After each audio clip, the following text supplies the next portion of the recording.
بسم اللہ الرحمن الرحیم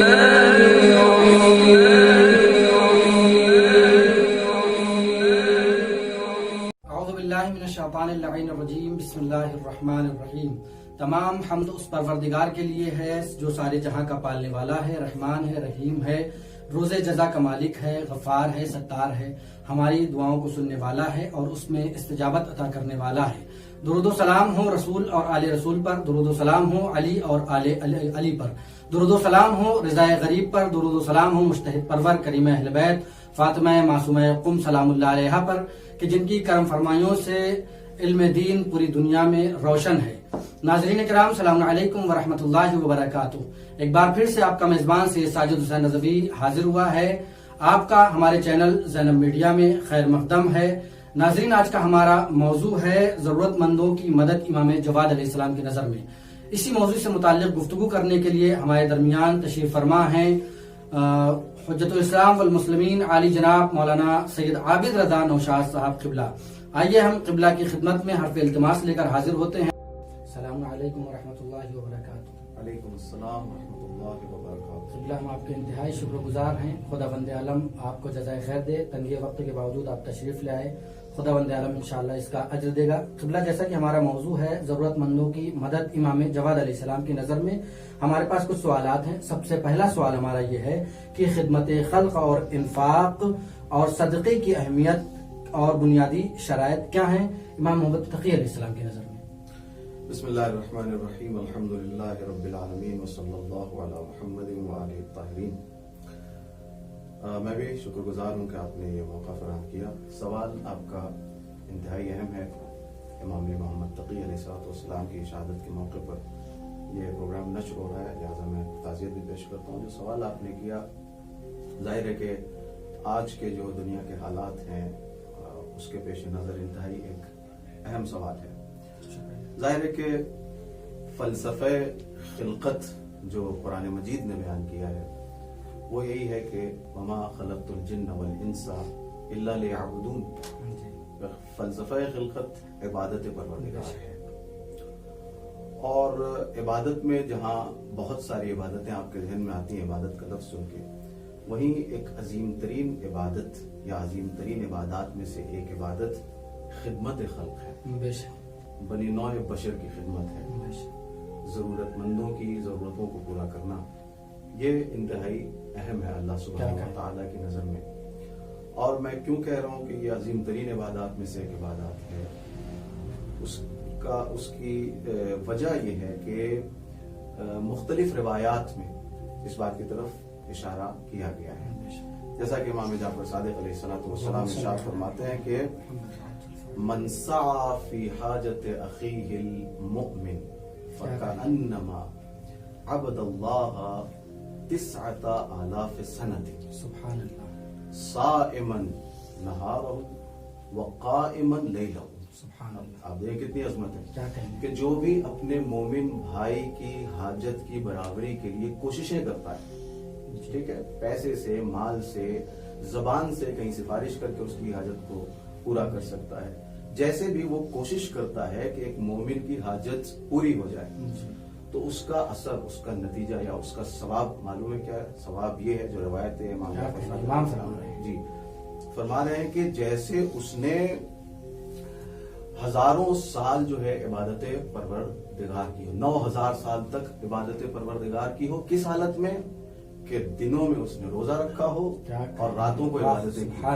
تو یہ ہے خدمت خلق، انفاق، صدقے، ضرورت مندوں کی ضرورت کو پورا کرنے کی اہمیت و ضرورت اور اس کی فضیلت۔ اب رہی بات کہ آپ کے سوال کی طرف اگر آؤں اس مقدمے کے بعد کہ امام جواد علیہ السلام نے اس کی اہمیت اور اس کے شرائط کے سلسلے میں مخصوصاً کیا ارشاد فرمایا ہے، تو امام نے اس کی ایک عظیم شرط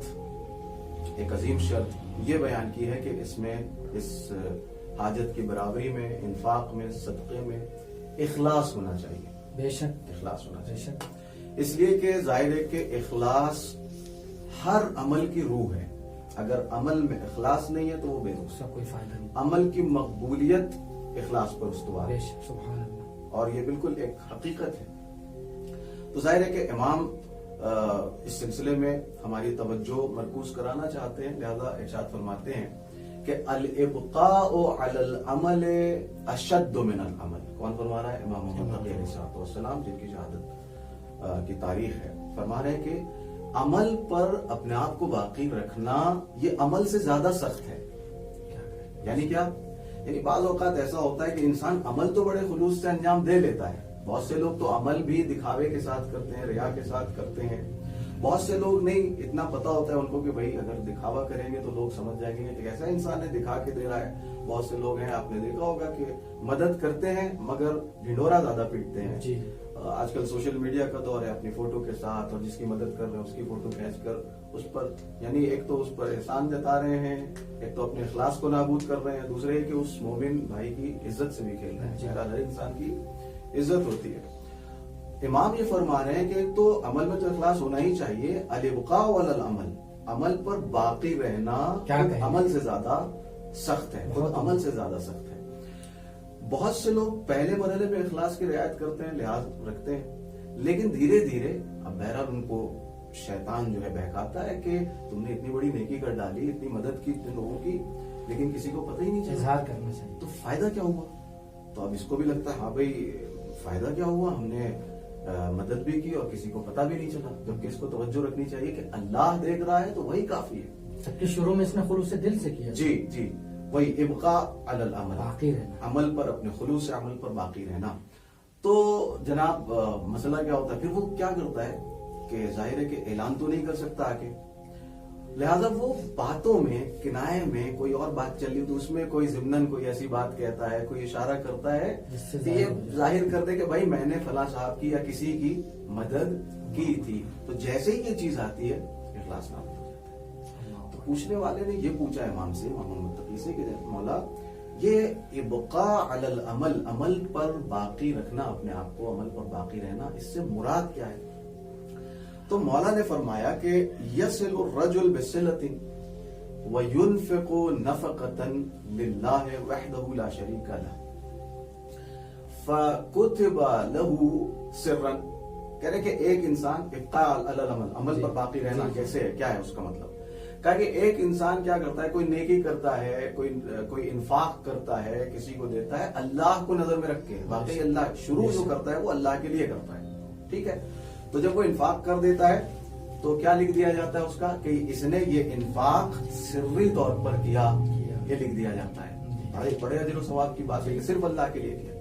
اس کے بعد مولا فرماتے ہیں اس کے بعد کیا ہوتا ہے، وَيَذْكُرُ ثُمَّ يَذْكُرُ وَتُمْحَا ثُمَّ يَذْكُرُهَا وَتُمْحَا. پھر وہ اس کو جا کر کہیں ذکر کر دیتا ہے اس کی ہوئی نیکی کو.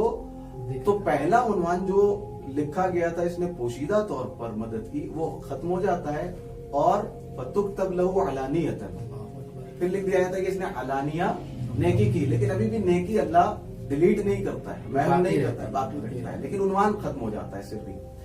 پھر کہہ رہے ہیں ثُمَّ يَذْكُرُهَا فَتُكْتَبْ لَهُ رِيَاءً.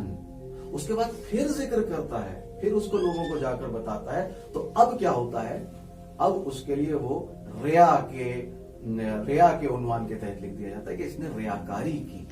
یعنی وہ عمل جو اس نے خلوص کے ساتھ کیا تھا، اب وہی عمل جو آغاز خلوص تھا وہ ختم کہاں پر ہو رہا ہے؟ ریاکاری پر ہو رہا ہے، جو اللہ کے نزدیک بالکل بھی مقبول ہے.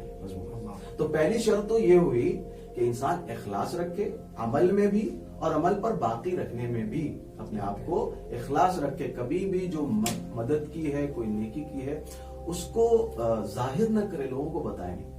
دوسری چیز جو ہے، دوسری چیز یہ ہے، امام فرما رہے ہیں، امام کے سلسلے میں جو ایک روایت ملتی ہے اس سے یہ اس کا استنباط ہوتا ہے. امام فرما رہے ہیں کہ جب تم کسی کی مدد کرو تو پھر اس کو احسان نہ جتاؤ، اس کے اذیت نہ کرو، جیسا کہ ہمارے یہاں چلو پریشان نہ کرو. آج کل واقعی ماحول ایسا ہے کہ مدد کی ضرورت ہے ایک دوسروں کو. تو یہ باتیں انتہائی اہم ہیں کہ جو کووڈ-19 کی وجہ سے ماحول پیدا ہوا ہے اور ہر طرف لاک ڈاؤن کی وجہ سے، بیماری کی وجہ سے بزنس ٹھپ ہے سب کا، مخصوصاً غریب طبقہ تو متاثر ہوا ہی ہے، متوسط طبقہ بھی متاثر ہوا ہے نا. تو اس ماحول کو دیکھتے ہوئے ظاہر ہے کہ یہ فضا بہت ضروری معلوم ہوتی ہے کہ ایک دوسرے کا تعاون کیا جائے, ایک دوسرے کی مدد کی جائے. تو اس حوالے سے یہ باتیں انتہائی اہم ہیں امام جواد علیہ السلام کی شہادت کے اس موقع پر. تو امام دوسری شرط ایک روایت میں جو معلوم ہوتی ہے امام کی زندگی سے, وہ یہ ہے کہ کیا نہ کیا جائے, احسان نہ جتایا جائے. مدد کر دی آپ نے, اللہ کے لیے مدد کی ہے, احسان نہ جتائیے, اس کو اذیت نہ کیجیے جس کی مدد کی ہے. ایک شخص امام محمد تقی علیہ السلام کے حضور میں شرفیاب ہوا, امام نے دیکھا بڑا خوش ہے, تو امام نے اس سے کہا کہ کیا بات ہے بھائی, بڑے خوش نظر آ رہے ہو آج. تو اس نے کہا کہ خوش کیوں نہ ہوں, اس لیے کہ آپ کے ہی بابا سے میں نے سنا تھا کہ اگر مومن کسی دن خوش ہو سکتا ہے تو سب سے بہتر اس کی خوشی کا دن وہ ہے جب اسے کچھ مومن بھائیوں کی مدد کی توفیق مل جائے. یہ اچھی بات ہے بھائی. تو اس نے اس کے بعد بتایا کہ میں نے جو ہے فلاں شہر کے کچھ لوگ آئے تھے, تو میں نے 10 غریبوں کی, جو فیملی والے تھے, پریشان حال تھے, 10 فیملی والوں کی میں نے مدد کی مولا, اس لیے میں آج خوش ہوں. تو امام نے فرمایا کہ بالکل تمہارا حق ہے خوش ہونا, یہ نیک کام ہے مدد کرنا, اس پر خوش ہو, یہ تمہارا حق ہے. لیکن اس وقت تک جب تک کہ تم نے اپنے عمل کو باطل نہیں کیا ہے, عمل کو حبط نہیں کیا ہے, یا آئندہ کبھی اس عمل کو کیے ہوئے عمل کو حبط نہ کر دو, باطل نہ کر دو. تو اس نے بڑے تعجب سے پوچھا کہ مولا میں تو آپ کا خالص شیعہ ہوں, میں تو آپ کا پکا شیعہ ہوں, خالص شیعہ ہوں, تو میرا عمل کیسے باطل ہو سکتا ہے, حبط ہو سکتا ہے, کہیں آپ کے شیعوں کا عمل بھی حبط ہو سکتا ہے؟ مولا نے فرمایا کہ کیوں نہیں ہو سکتا ہے, تم نے کیا وہ آیت نہیں پڑھی ہے قرآن مجید میں؟ کہا کون سی آیت؟ فرمایا لا تبطلوا صدقاتکم بالمن والعطا, اپنے صدقات کو, اپنے انفاق کو باطل نہ کرو احسان جتا کر یا اذیت کر کے. تو آپ دیکھیں میسج دے رہے ہیں امام کہ پہلی شرط کیا تھی اس روایت کے مطابق کہ اخلاص سے عمل ہونا چاہیے اور آخر تک اخلاص رہنا چاہیے. یہاں پر بھی فرمانے کے منت کے ذریعے, منت رکھنے کے ذریعے کسی کے سر پر احسان جتانے کے ذریعے اپنے عمل کو باطل نہ کرو. عمل اسی وقت مقبول ہوگا جب ان شرطوں کا خیال رکھا جائے. جزاک اللہ قبلہ, بہت ہی بہترین انداز میں آپ نے خدمت خلق, انفاق اور صدقے کی اہمیت اور اس کے شرائط بیان کیے. خدا بند عالم آپ کو جزائے خیر عنایت فرمائے. قبلہ ہمارا اگلا سوال یہ ہے کہ اگر انسان خود یعنی انفاق نہ کرے تو کیا ہوتا ہے؟ ظاہر ہے کہ اگر انفاق نہ کرے, میں ساری گفتگو چونکہ امام محمد تقی علیہ السلام کے حوالے سے کر رہا ہوں, انفاق نہ کرنے کے بہت سارے اثرات ہیں. ایک امام جعفر صادق علیہ السلام کی روایت میں مجھے ملا کہ امام فرماتے ہیں کہ انفاق نہ کرنے کے ایک اثر کی طرف جو اشارہ کیا ہے وہ یہ ہے کہ نعمت ختم ہو جاتی ہے. نعمت جو اللہ نے دی ہے کسی کو وہ نابود ہو جاتی ہے اگر انسان انفاق نہ کرے. امام فرماتے ہیں کہ ان للہ عبادا یخصهم بالنعم ویقرها فیہم ما بذلوها.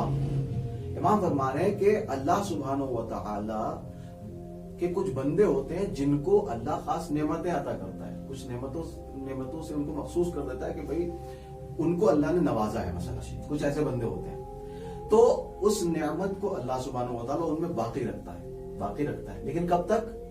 جب تک کہ وہ اس نعمت کو خرچ کرتے رہتے ہیں, انفاق کرتے رہتے ہیں, اس میں سے لوگوں کی مدد کرتے رہتے ہیں, ضرورت مندوں کی, تب تک وہ نعمت باقی رہتی ہے. فَإِذَا مَنَعُوهَا, لیکن جب وہ ہاتھ روک لیتے ہیں اور اس نعمت میں سے انفاق نہیں کرتے, لوگوں کو نہیں دیتے, تب کیا ہوتا ہے؟ نَزَعَهَا عَنْهُمْ, تو اللہ وہ نعمت ان سے چھین لیتا ہے, سلب کر لیتا ہے نعمت. انسان کو ہوشیار رہنا چاہیے کہ نعمت اگر اللہ نے دی ہے تو آپ اس میں ایک غریبوں کا حصہ, محتاجوں کا حصہ بھی رکھیے. نعمت کے انفاق کی, دولت کے انفاق کی, جو سرمایہ آپ کے پاس ہے اس میں سے غریبوں کی مدد کی اپنے اندر عادت ڈالیے اور اس کو باقی رکھیے. تو مولا فرما رہے فَإِذَا مَنَعُوهَا نَزَعَهَا عَنْهُمْ, جب وہ اپنا ہاتھ روک لیتے ہیں, نعمت سے بذل و بخشش نہیں کرتے ہیں, دوسروں کی مدد نہیں کرتے ہیں, تو اللہ کیا کرتا ہے؟ اس نعمت کو ان سے چھین لیتا ہے. وَحَوَّلَهَا إِلَى غَيْرِهِمْ, اور پھر اس نعمت کو اللہ سبحانہ و تعالیٰ کیا کرتا ہے؟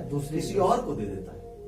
اللہ دوسرے کو وہ نعمت دے دیتا ہے. اس کا مطلب اگر انسان چاہتا ہے کہ اسے نعمتیں ملتی رہیں، اسے برکتیں ملتی رہیں، اس کے رزق میں برکت رہے، اس کی زندگی میں خوشحالی رہے، پریشانیوں سے وہ دور رہے، تو امام معصوم امام محمد تقی علیہ السلام اپنی معصوم زبان سے یہ کلمات ارشاد فرما رہے ہیں. اور اس سے بڑی حقیقت کوئی نہیں ہو سکتی. جو معصوم علیہ الصلوۃ والسلام بیان کرتے ہیں اس سے بڑی حقیقت کیا ہو سکتی ہے. تو امام جن باتوں کی طرف انسانیت کو، عالم بشریت کو، مومنین کو بالخصوص متوجہ کر رہے ہیں، ان باتوں پر کان دھرنا چاہیے اور انسان کو انفاق کی اپنے اندر عادت ڈالنی چاہیے اور کوشش کرنی چاہیے. قبلہ اس کے اثرات کیا ہیں اگر بیان فرماتے ہیں ہم آپ کے شکر گزار ہوں گے. اثرات کے سلسلے میں میں آپ کی خدمت میں عرض کروں کہ انفاق، صدقہ، دوسروں کی مدد، محتاجوں کی ضرورتوں کو پورا کرنا، اس کے بہت سارے اثرات ہیں. چونکہ وقت میں بالکل گنجائش نہیں ہے، لہٰذا میں 2 آثار کی طرف آپ کی توجہ مرکوز کرنا چاہوں گا. امام محمد تقی علیہ السلام کی نظر میں امام محمد تقی علیہ السلام فرماتے ہیں کہ ایک اثر خدمت خلق کا، انفاق کا، صدقہ دینے کا، لوگوں کی مدد کرنے کا کیا ہے. ایک اثر یہ ہے جو سب سے بڑا اثر ہے، وہ یہ کہ رضایت پروردگار، اللہ کی خوشنودی حاصل ہوتی ہے. کیا کہتے ہیں، سبحان اللہ. اور ظاہر سی بات ہے جس کو اللہ کی رضایت مل جائے پھر اس سے بڑی دولت کوئی ہے ہی نہیں، کیونکہ خود قرآن کہہ رہا ہے کہ رضوان من اللہ اکبر. اللہ کی رضا جو ہے، بلکہ تھوڑی سی بھی رضا اگر کسی کو ملے، رضوان من اللہ، اگر اللہ کی تھوڑی سی بھی رضا، خوشنودی اگر کسی کو حاصل ہو جائے تو اس سے بڑی دولت ہی کوئی نہیں. سبحان اللہ. ٹھیک ہے. اب انفاق سے، صدقے سے، دوسروں کی مدد کرنے سے جو چیز حاصل ہوتی ہے وہ ہے رضایت پروردگار. امام محمد تقی علیہ السلام ارشاد فرماتے ہیں کہ ثلاث یبلغن بالعبد رضوان اللہ تعالی. 3 چیزیں ایسی ہیں جو بندے کو اپنے ساتھ لے کر رضوان الہی تک پہنچا دیتی ہیں. بڑی اچھی تعبیر ہے. 3 چیزیں ایسی ہیں جو بندے کو کہاں پہنچا دیتی ہیں؟ اللہ کی رضا تک، اللہ کی خوشنودی تک. کا کون کون؟ کہا کثرت الاستغفار. ایک تو سب سے زیادہ استغفار کرنا. کیا کہیں، ٹھیک ہے. جتنا انسان استغفار کرے سبحان اللہ، اتنا ہی رضایت پروردگار اس کو حاصل ہوگی. دوسری چیز خفض الجانب و خفض الجانب، لوگوں سے ملتے وقت تواضع اور انکساری رکھنا. کیا کہنے ہیں، اپنے شانوں کو جھکا کر رکھنا. متکبر نہیں ہونا چاہیے. تو ایک پہلا اللہ سے رشتہ استغفار، دوسرا لوگوں سے رابطہ تواضع کے ساتھ ملیے، اور تیسرا اپنے مال سے خرچ کرنا. وہ کیا ہے؟ وہ کثرت الصدقہ. سبحان اللہ. صدقہ دینا، اور ایسے ہی ایک بار کبھی دے دیا کبھی نہیں دیا، ایسے نہیں، کثرت الصدقہ. جب یہ تینوں چیزیں ہوں گی اللہ کی رضا، تو یہ تینوں چیزیں آپ کو یعنی خود بھی اللہ تک پہنچتی ہیں اور انسان کو لے کے رضائے پروردگار تک پہنچ جاتی ہیں، اللہ انسان کو بھی پہنچا دیتی ہیں. ایک اثر یہ ہوا. دوسرا اثر بھی میں جلدی سے بیان کر دوں کیونکہ وقت میں گنجائش نہیں ہے. وہ یہ ہے کہ اجر و ثواب بھی ملتا ہے اور نیک نامی بھی ملتی ہے. دنیا میں نیک نامی ملتی ہے اور آخرت میں اجر و ثواب ملتا ہے. امام فرماتے ہیں اہل المعروف الی اصطناعہ احوج من اہل الحاجت الیہ. کہنے کہ جو کار خیر انجام دیتے ہیں نا، انہی کو سب سے زیادہ کار خیر کی ضرورت ہوتی ہے. یہ مت سمجھیے کہ صرف جس کو چاہیے، جو بیچارہ محتاج ہے، اس کو ضرورت ہے کار خیر کی کہ کوئی اس کے لیے کار خیر انجام دے. نہیں، بلکہ خود جو کار خیر انجام دے رہا ہے، سب سے بڑی ضرورت تو اسی کو ہوتی ہے کار خیر کی. کتنی پیاری تعبیر ہے. آپ سوچیں کبھی ہمارے ذہن و گمان میں یہ نہیں آنا چاہیے کہ ہم کار خیر کر رہے ہیں، ہمیں اس کی کیا ضرورت ہے. ضرورت تو سامنے والے کو. نہیں جناب، اس سے پہلے، اس سے زیادہ، امام فرما رہے اس سے زیادہ آپ کو ضرورت ہے کار خیر. کیوں؟ لأن له اجرہ و فخرہ و ذکرہ. اس لیے کہ کار خیر کا اجر بھی اسی کے لیے ہے جو کر رہا ہے. اس پر اگر وہ فخر و مباحثت کرنا چاہے تو وہی کرے گا، اور دنیا میں جو ہے نیک نامی بھی اسی کو ملے گی. نیک نامی بھی اسی کو ملے گی. پھر مولا فرماتے ہیں فَمَهْمَا اصْطَنَعَ الرَّجُلُ مِن مَعْرُوفٍ فَإِنَّمَا يَبْدَأُ فِيهِ بِنَفْسِهِ. کہ جب بھی کوئی کار خیر انجام دیتا ہے تو وہ ظاہر ہے پہلے اپنے ساتھ نیکی کر رہا ہوتا ہے. وہ کار خیر پہلے اپنے ساتھ کر رہا ہوتا ہے. اب دیکھیں بہت اہم پوائنٹ، فَلَا يَطْلُبَنَّ شُكْرَ مَا صَنَعَ إِلَى نَفْسِهِ مِنْ غَيْرِهِ. تو یاد رکھے ایسا انسان جو کار خیر کر رہا ہے کہ جب کار خیر کر لے، چونکہ سارا فائدہ اس کو مل رہا ہے، سب سے زیادہ وہ محتاج ہے اس کار خیر کا، لہٰذا وہ دوسروں سے اس کے شکریہ کی امید نہ رکھے، توقع نہ رکھے، دوسروں سے شکریہ کا مطالبہ نہ کرے، اس لیے کہ تم نے اللہ کے لیے انجام دیا ہے، ایک دوسرے کے اس کار خیر کہ تم خود محتاج ہو، ایسا نہیں کہ تم کو کوئی فائدہ نہیں، قربان جائیں مولا، یہی جو تم کار خیر انجام دے رہے ہو یہی تمہارے لیے مفید ہے، اور اللہ سبحانہ و تعالیٰ بہتر اجر دینے والا ہے، اللہ سبحانہ و تعالیٰ کار خیر کرنے والے کا خود شکریہ ادا کرتا ہے، ٹھیک ہے۔ تو اس کا مطلب یہ ہوا کہ امام محمد تقی علیہ السلام جن کا لقب جواد ہے، جو جود و سخا کے سرتاج ہیں، امام ہیں، اور اتنے سخی تھے کہ ان کا لقب جواد ہو گیا علیہ السلام، تو ان کی زبان سے خیر، کار خیر اور انفاق اور صدقے کے سلسلے میں، دوسروں کی ضرورتوں کو پورا کرنے کے سلسلے میں یہ باتیں سن کر انسان کی روح اور ایمان دونوں تازہ ہو جاتے ہیں۔ اللہ سے دعا ہے آخر کلام میں کہ ہمیں ان رہنما اصولوں پر عمل پیرا ہونے کی توفیق عنایت۔ الہی آمین، جزاک اللہ قبلہ۔ بہت ہی عمدہ اور بہت ہی بہترین انداز میں آپ نے ضرورتوں کی مدد کے عنوان سے گفتگو کی، اور بہت ہی بہترین انداز میں شرائط بھی بیان کیے۔ ہمیں چاہیے کہ ہم خلوص دل کے ساتھ ہم کسی کی مدد کرنا چاہیں تو خلوص دل کے ساتھ کریں، ایسا نہ ہو کہ ہم اس لیے انفاق کریں کہ لوگ خوش ہو جائیں، یا یہ کہ ہم کرنے کے بعد احسان کریں، ایسا کرنے سے پھر یہ سارا عمل ہمارا باطل ہو جاتا ہے۔ مولانا کی بات پر انشاءاللہ آپ غور کریں گے، اور انشاءاللہ اپنی زندگی میں، اپنی عملی زندگی میں اس کو اپنائیں گے۔ انشاءاللہ ہم پھر سے ملیں گے ایک نئے ایپیسوڈ کے ساتھ، ایک نئے موضوع کے ساتھ۔